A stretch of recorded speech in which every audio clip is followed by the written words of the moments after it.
August 31st is a very special day. It was August 31st, 1970, when 42 of my classmates and I met Mr. G right out here on 169th Street for freshman football tryouts 45 years ago. How lucky were we? The first faculty member we met a week before school started was Joe G and Mike Giannuzzi. Unbelievable. Fast forward to August 31st, 2015, last summer. We were at Osenham Nursing Home. Mrs. Sapricone was there, 97 years old. Every time we saw Mrs. Sapricone, all she talked about was Holy Cross. She said, you came in as boys and you left as brothers. She loved Holy Cross, she loved Mr. G. So 45 years to the day, we gave her a plaque over at Osenham. Mr. G was there, we went to Mass, gave her the plaque, and then Mr. G came here to this building and retired. It was his last day, August 31st, 2015. So I wanted to say thank you to Mr. Giannuzzi on very different levels. First, Coach Giannuzzi. Like I said, we were on his first team. And I don't know if you know this, but when we were in high school, Joe had superhuman hearing. He had Superman hearing. He can't hear me now, he's right next to me.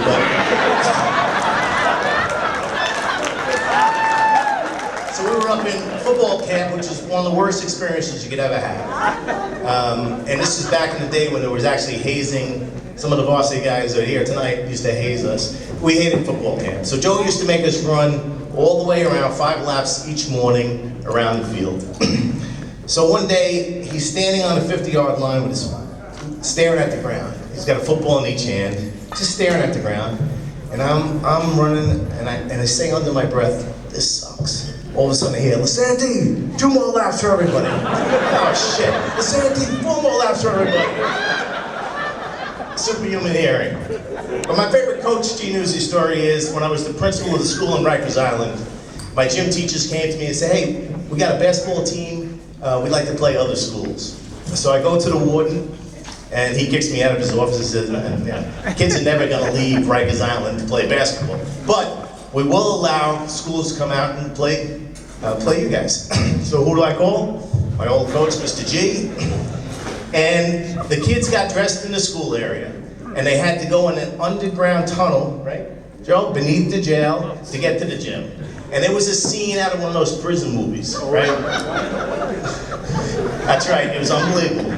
Dark, smelly, drip from the pipes, you know, leaking, paint peeling, rodents, this long hallway to the gym. So this correction officer has the keys, and he's escorting the Holy Cross kids.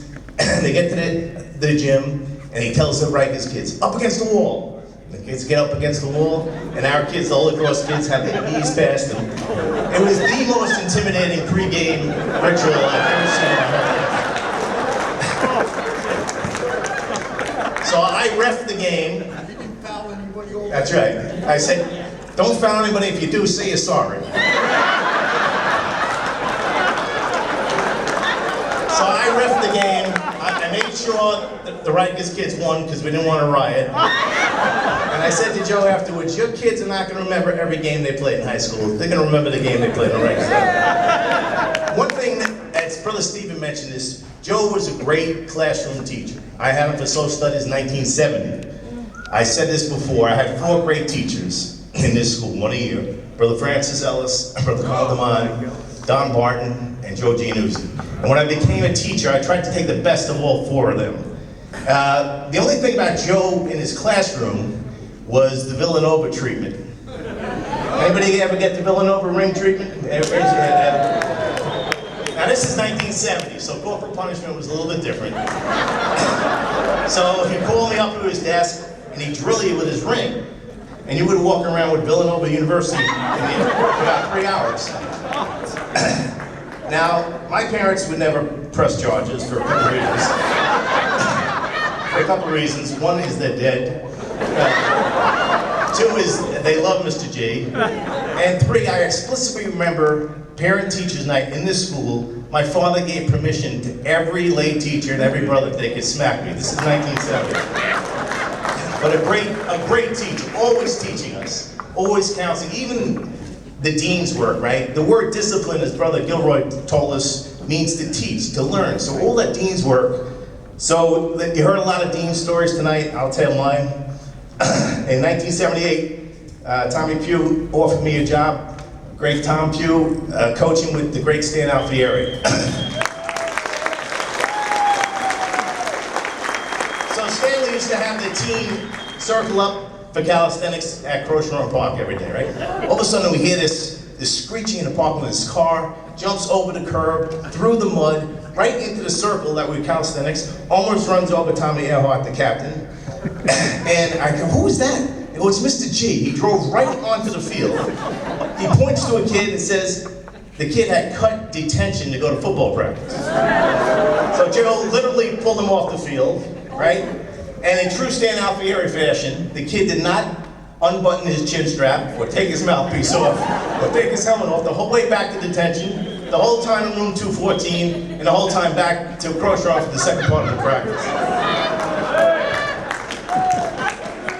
But I saw Joe on several occasions de-escalate situations that were really scary, and he did it without getting kids suspended or expelled like other Catholic schools or arrested. I can't tell you how many times he was able to de-escalate these situations. And the one that I remember the best is I'm at St. John's University, Holy Cross is playing prep, Friday night, place is packed. The kids from Baseline High School have their uniforms on, our JV and freshmen have their uniforms on, prep kids have their uniforms on. And I'm in the last row, and I look around and there's no adults there. There's no St. John's security, there's no cops, no Father's Club. I say, man, this is not good. There's a lot of testosterone and perfume in the air here. So one of our kids gets up with his Holy Cross jersey and walks over and sits right in the middle of the prep kids. And they start chanting, you know, you can imagine what they were chanting, pointing at the kid. So Joe goes over to him and says, if you ever want to wear that jersey again, get back on the other side. And Joe sat in the middle of the prep kids and there was no problems that whole night. I was on the phone. I was calling Mike Sabrico and said, get your private security over here pretty soon. But if I can get serious in this last part, you know, again, when I think of Joe, I think of parents. I can't tell you how many parents I run into as I visit schools in Queens and the Holy Cross connection. And whenever Holy Cross comes up, I hear the same thing from parents. Say hello to Mr. G. Mr. G helped my son so much. All the time. I must have heard it a million times over the years. Say hello to Mr. G, he helped my son so much. And the two stories really got to me. Total random parent sees a Holy Cross shirt, says, my son went to Holy Cross, he joined the military, and he used to call Joe from the military base for counseling and support. And a lot of you were there with Matthew, and the line at the wake went deep into the parking lot. And I was with Ricky Geidel. He has 5 kids, I have 3 kids. We got to the front of the line, and what happened? Joe grabs us, he bear hugs us, he says, you guys are great dads, continue to be great dads, and treat your kids as individuals, treat them as special. Even at the worst time of his life, he was teaching and coaching us. Unbelievable.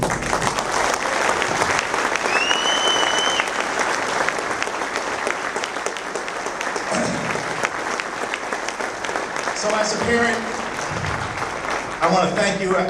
My son went here. I want to thank Joe on behalf of all the alumni parents for taking such good care of our sons. And I want to close by saying this, that I hope my son, my youngest son, grows up to be like Mr. G. And I hope my oldest son grows up to be like Mike Sapercone so he can financially support my youngest son.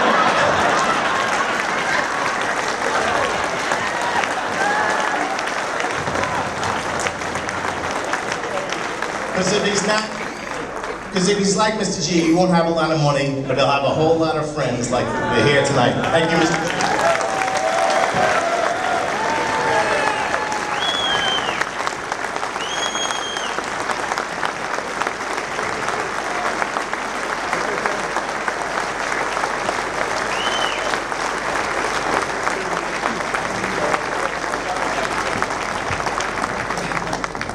my prop like Marty.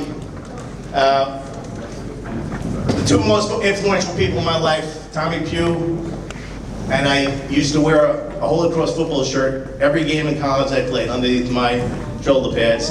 So tonight, of course, I got my Mr. G shirt on, and I just wanted to share that with you. That's my Super G shirt.